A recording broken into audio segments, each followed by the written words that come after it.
بارے میں اللہ تعالیٰ نے حضرت آدم علیہ السلام کے دو بیٹوں حابیل اور قابیل کا ذکر کیا ہے۔ اکثر مفسرین نے ان کا نام حابیل اور قابیل ہی ذکر کیا ہے، اگرچہ چھٹے پارے میں نام ذکر نہیں، قرآن میں نام نہیں ہے، تفسیر کی کتابوں میں ہے۔ دونوں میں اختلاف ہوا اور انہوں نے قربانی اللہ کی راہ میں پیش کی۔ حابیل کی قربانی قبول ہو گئی، قابیل کی قبول نہ ہوئی، تو قابیل نے حابیل کو قتل کرنا چاہا، لیکن حابیل نے واضح کہا کہ میں قتل نہیں کروں گا، ٹھیک ہے، کیونکہ میں اللہ سے ڈرتا ہوں، انی اخاف اللہ رب العالمین۔ اور ساتھ اس نے یہ بھی کہا کہ تو میرے گناہ کا بھی ذمہ دار ہوگا اور اپنا بھی، ٹھیک ہے۔ حابیل نے اپنے ڈیفینڈ میں بھی اس کو اقدام یا ہوتا ہے نا پیشگی، کچھ بھی نہیں کیا، قابیل نے مختصر اس کو قتل کر دیا۔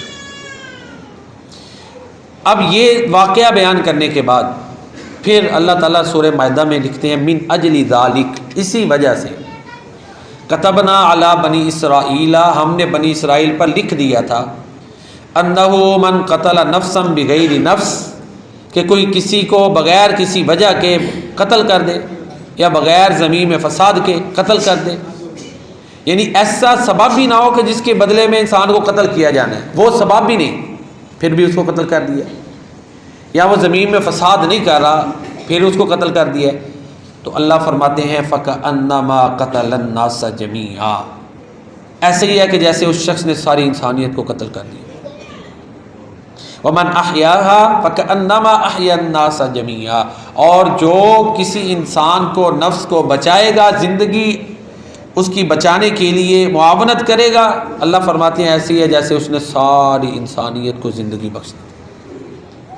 اب دیکھیں یہ جو آیات ہیں نا، یہ قرآن کریم کا جو اسلوب ہے وہ بتاتا ہے کہ یہ حکم صرف مسلمانوں کے لیے نہیں، امت محمدیہ کے لیے نہیں ہے، پچھلی امتوں کے لیے بھی تھا، کیونکہ من اجل ذالک کتبنا علی بنی اسرائیل، اللہ فرماتے ہیں اس وجہ سے ہم نے بنی اسرائیل پر لکھ دیا، تو بنی اسرائیل میں تو سارے یہ یہود نصارہ سارے اس میں شامل ہیں، تو لہٰذا انسان کا احترام اتنا زیادہ ہے، انسان کے خون کا احترام بہت زیادہ ہے، بس انسان ہو، آگے ابھی وہ مسلمان ہے یا کوئی بھی ہے، اگر اس کا ایسا جرم نہیں کہ جس کے بدلے اسے قتل کیا جائے تو نہیں قتل کرنا، ہاں ایسا جرم ہے تو ظاہر ہے پھر وہ قانون کے مطابق، جو بھی قانون ہے کسی ملک کا جو لا چل رہا ہے اس کے مطابق ہی چلنا ہے، ہر کوئی تو نہیں کسی کو مارنے چل پڑے گا، قانون ہے، قانون کے مطابق چلا جائے گا۔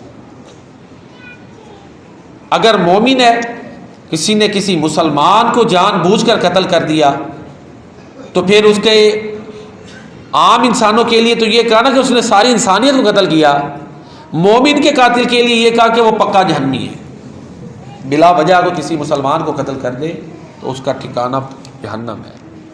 وَمَن يَقْتُلْ مُؤْمِنًا مُتَعَمِّدًا فَجَزَاؤُهُ جَهَنَّمُ خَالِدًا فِيهَا وَغَضِبَ اللَّهُ عَلَيْهِ وَلَعَنَهُ وَأَعَدَّ لَهُ عَذَابًا عَظِيمًا، جو کسی مومن کو جان بوجھ کر قتل کر دے اس کی جزا، اس کی سزا جہنم ہے۔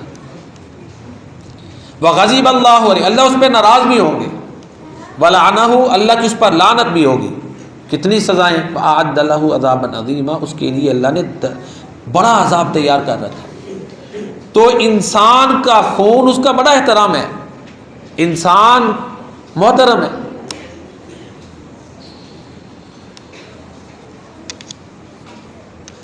عربوں میں ایک رسم تھی کہ غربت کی وجہ سے بچیوں کو قتل کر دیتے تھے، اللہ تعالیٰ نے اس کو سختی سے جو ہے نا کنڈم کیا ہے، اور پھر اللہ فرماتے ہیں وَلَا تَقْتُلُوا أَوْلَادَكُمْ خَشْيَةَ إِمْلَاقٍ، غربت کی وجہ سے اپنی اولاد کو قتل نہ کرو۔ دیکھو ماں باپ کے اولاد پر بڑے حقوق ہیں، پر ماں باپ اولاد کو قتل نہیں کر سکتا، عدم مساوات نہیں کر سکتا، برابری نہ ہو، ایک کو جو کچھ مرضی دے اور ایک کو کچھ بھی نہ دے، نہیں۔ والدین کے اختیارات کی ایک لمٹ ہے، ایک حد ہے، اس سے اوپر نہیں جا سکتے۔ تو اللہ فرماتے ہیں کہ تم اپنی اولاد کو غربت کی وجہ سے مت قتل کرو، عربوں میں ظاہر ہے طرز زندگی یہ تھا کہ ایک دیہاتی بدبیانہ طرز زندگی تھا. اسٹیٹ تو تھی نہیں اسلام سے پہلے، قبائلی سسٹم تھا، کوئی مضبوط گورنمنٹ تھی نہیں جس کی وجہ سے ایک پروٹیکشن ہو، ٹھیک ہے، تحفظ ہو. وہ تو حالات نہیں تھے. چھوٹی چھوٹی باتوں پہ لڑائی جھگڑے قتل و غارت یہ تھی. پھر کچھ لوگ ایسے تھے کہ جانور وغیرہ رکھے ہوئے ہیں، غلہ بانی ان کی معیشت تھی. تو کیا ہے، ایک کسی جوہر تالاب میں پانی مل گیا ہے، ادھر ڈیرا ڈال دیا ہے، ادھر ختم ہوا تو دوسری جگہ چلے گئے. ان کا ایسے ہی تھا.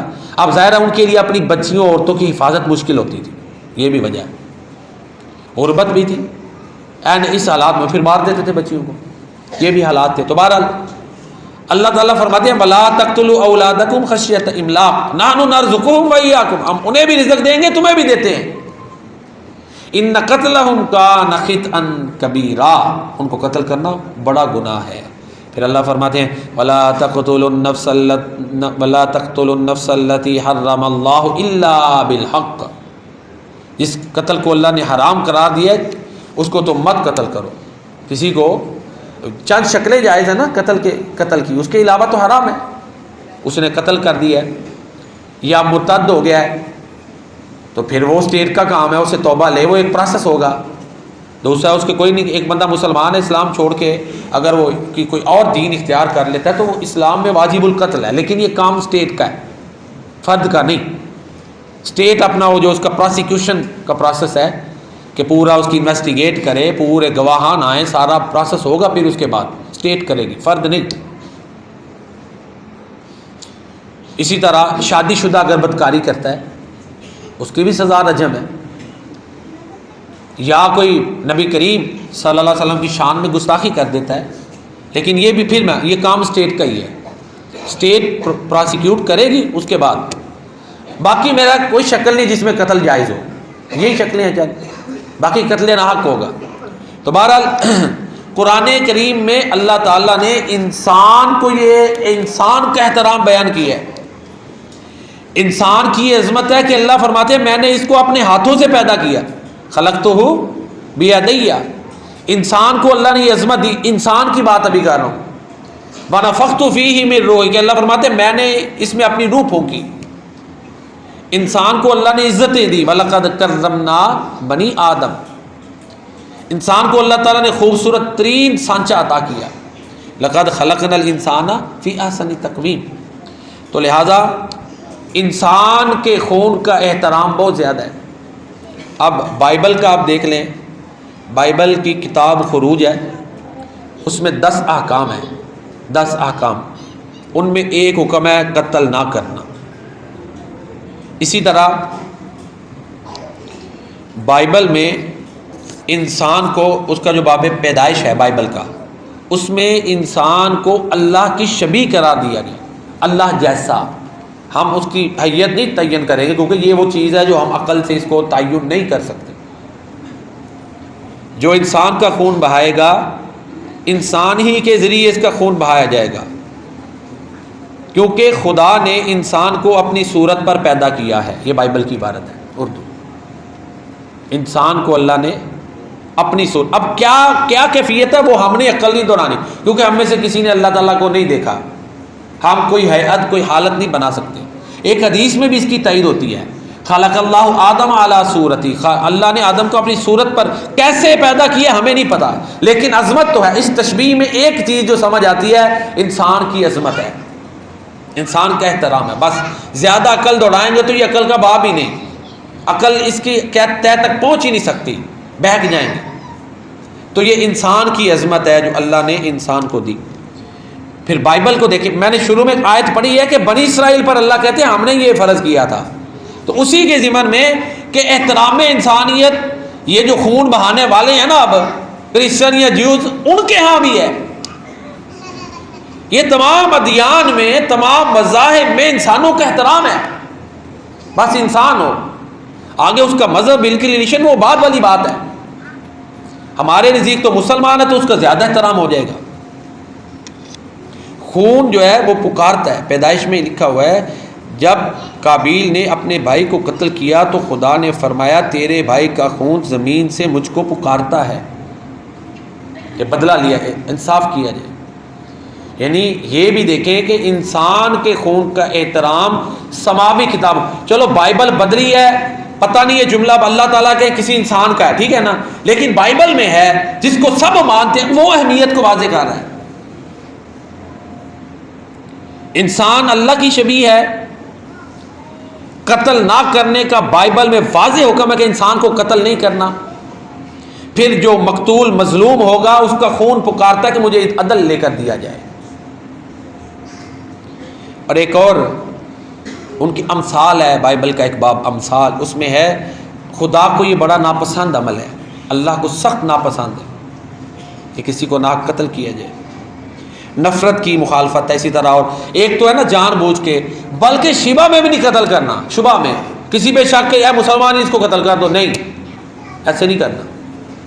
وہ واقعہ ملتا ہے نا اسامہ بن زید رضی اللہ تعالیٰ عنہ کا، ان کا واقعہ ملتا ہے کہ وہ کسی جا رہے تھے تو ایک شخص پہ انہوں نے قابو پا لیا، بکریوں والا تھا وہ، جب انہوں نے اس پہ کنٹرول حاصل کر لیا تو اس نے کلمہ پڑھ لیا۔ انہوں نے سمجھا جو ظاہری حالات تھے کہ اس نے صرف بچنے کے لیے ایسے کیا، انہوں نے اس کو پھر بھی قتل کر دیا، ٹھیک ہے جی۔ انہی آیات کے آگے آتا ہے۔ تو نبی کریم صلی اللہ علیہ وسلم کی بارگاہ میں جب ان کا مقدمہ گیا تو آپ نے فرمایا اس نے لا الہ الا اللہ پڑھ لیا، تم نے پھر بھی قتل کر دیا۔ آپ نے بار بار یہ جملہ جب دہرایا نا تو اسامہ بن زید، اللہ اکبر، اسامہ ہیں حضرت اسامہ جو اللہ کے نبی کے بڑے پیارے ہیں، وہ زید کے بیٹے زید بن حارثہ جو اللہ کے نبی کے منہ بولے بیٹے تھے ہیں، جن کو لوگ اہل بیت میں سمجھتے تھے، ان کے بیٹے اسامہ جو اللہ کے نبی کو بڑے پیارے تھے، وہ کہتے ہیں کہ اللہ کے پیارے نبی صلی اللہ علیہ وسلم نے جب بار بار کہا تو میرے دل میں خیال آیا کہ اسامہ آج یہ غلطی کرنے کے بعد کاش تو مسلمان ہوتا تاکہ یہ تیری غلطی معاف ہو جاتی۔ اندازہ لگائیں کتنی اہمیت ہے کہ شبہ میں بھی قتل نہیں کرنا، انسان کا یہ احترام ہے۔ نبی کریم صلی اللہ علیہ وسلم کا فرمان ہے، آپ فرماتے ہیں اول ما یقضی بین الناس یوم القیامہ فی الدماء، قیامت والے دن جو فیصلے ہونے ہیں نا انسانوں کے حقوق کے بارے میں، سب سے پہلا فیصلہ جو ہے وہ خون کے بارے میں ہونا ہے۔ انسان کے خون کا احترام ہے، سب سے پہلا یہ فیصلہ ہونا ہے۔ اتنی اہمیت ہے انسان کی۔ ایک اور روایت میں جو بالکل علامہ البانی رحمہ اللہ اس کو صحیح کہا ہے، اس طرح امام ترمذی نے اسے حسن صحیح کہا ہے، اس میں ہے لزوال الدنیا اہون علی اللہ من قتل رجل مسلمین، مسلمان آدمی کے قتل سے یہ آسان ہے اللہ کے ہاں کہ پوری دنیا زائل ہو جائے، پوری دنیا کا زوال کم ہے اور مسلمان کا قتل زیادہ بڑا ہے۔ مسلمان کا یہ احترام ہے۔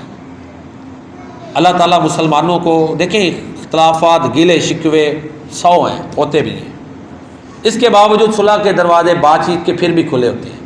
اللہ مسلمانوں کو توفیق دے کہ یہ صلح کی طرف آئیں، ٹھیک ہے جی، اتفاق کی طرف آئیں، گلے شکوے کو اس پہ ڈالے گا، غلطیاں کو اس پہ ڈالے گا۔ مسلمان کا بڑا احترام ہے۔ تو وقت کا تقاضا بھی یہ ہے کہ شعور کے ساتھ جو ہے نا وہ آگے بڑھا جائے۔ نبی کریم صلی اللہ علیہ وآلہ وسلم نے خطبہ حجۃ الوداع میں یہ فرمایا تھا کہ ان دماءکم واموالکم علیکم واعراضکم علیکم حرام، بے شک تمہارے خون، تمہارے مال اور تمہاری عزتیں تمہارے اوپر حرام ہیں، ان کا احترام ہے، جس طرح تمہارے اس دن کا اس شہر میں احترام ہے، جس طرح عرفہ کے دن کا، اللہ اکبر، مکہ مکرمہ میں احترام ہے، اس طرح انسان کے خون کا احترام ہے۔ ایک اور روایت ہے، اس میں رسول اللہ صلی اللہ علیہ وسلم فرماتے ہیں اجتنبوا السبع الموبقات، 7 ہلاک کر دینے والی چیزوں سے بچو۔ الشرک باللہ، اللہ کے ساتھ شرک کرنا یہ انسان کو ہلاک کر دیتا ہے۔ ظاہر شرک وہ جرم ہے جس سے ساری نیکیاں برباد ہو جاتی ہیں۔ والسحر، جادو، جادو کفر ہے، تو ظاہر کفر سے بھی نیکیاں گئیں۔ اور فرمایا بقتل النفس التي حرم اللہ الا بالحق، کسی کو ناحق قتل کرنا یہ انسان کو ہلاک کر دیتا ہے۔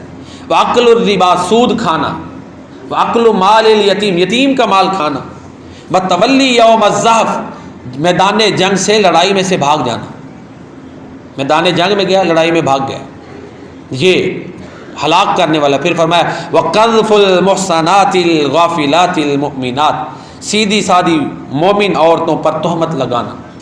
دیکھیں انسان نے عورت کی عصمت کے تحفظ کا، اسلام نے عورت کی عصمت اور عزت کے تحفظ کا کتنا اہتمام کیا کہ جہاں شرک اور یہ بڑے بڑے جرائم رکھے ہیں ادھر اس کو رکھا ہے کہ کسی پاک دامن بھولی بھالی عورت پہ جو تہمت لگائے گا وہ سمجھے وہ ہلاکت میں پڑ گیا۔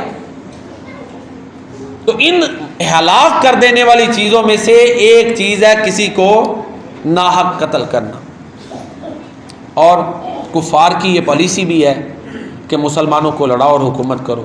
اس طرح کہ میں اکثر عرض بھی کرتا ہوں کہ اندلس کی تاریخ دیکھ لیں، اندلس میں یہی حالات تھے، مسلمان 850 سال حکمران رہے، بڑے رفاہی کام انہوں نے کیے، سکہ منوایا، بڑے ترقیاتی کام کروائے، لیکن چچا بھتیجا میں اقتدار کی وجہ سے اختلاف ہو گیا، لڑائی پڑ گئی، اور ایک وقت آیا کہ دونوں لڑ کے کمزور ہو گئے، دشمنوں نے دونوں کو مار کے باہر نکال دیا، علاقہ چھین لیا۔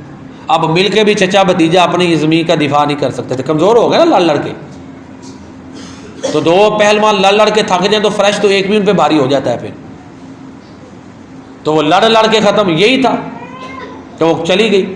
تو آج حالات پریشان کن ہیں انسانیت کے لیے بھی اور مسلمانوں کے لیے بھی۔ اللہ کی بارگاہ میں دعا کرنی چاہیے کہ اللہ تعالیٰ، جس طرح میں پہلے عرض کر چکا، گلے شکوے ہوں گے، کمیاں بیشیاں بھی ہیں، لیکن پھر بھی صلح کی طرف، امن کی طرف ہی آنا چاہیے، اتفاق کی طرف ہی آگے بڑھنا چاہیے۔ تو باقی یہ ہے کہ گلے شکوے لیکن عوام کے اوپر تو نہیں نا اٹیک ہونے چاہیے، دیہاتی عوام کو ان کے اوپر اٹیک نہیں ہونے چاہیے۔ عوام کا بے گناہ تو کوئی کہاں جائز ہی نہیں، کہیں جائز ہی نہیں کہ اس کا خون بہایا جائے۔ تو لہذا اللہ کی بارگاہ میں دعا کریں، جو حالات بن رہے ہیں وہ مہنگائی کا بھی طوفان آ سکتا ہے، کوئی اور بڑے، اللہ کرے کہ ابھی کوئی امن والے راستے صلح والے نکل آئیں تو پوری دنیا آزمائشوں سے بچ جائے۔ جو میں نے بیان کیا آپ نے سنا، اللہ تعالیٰ اپنی بارگاہ میں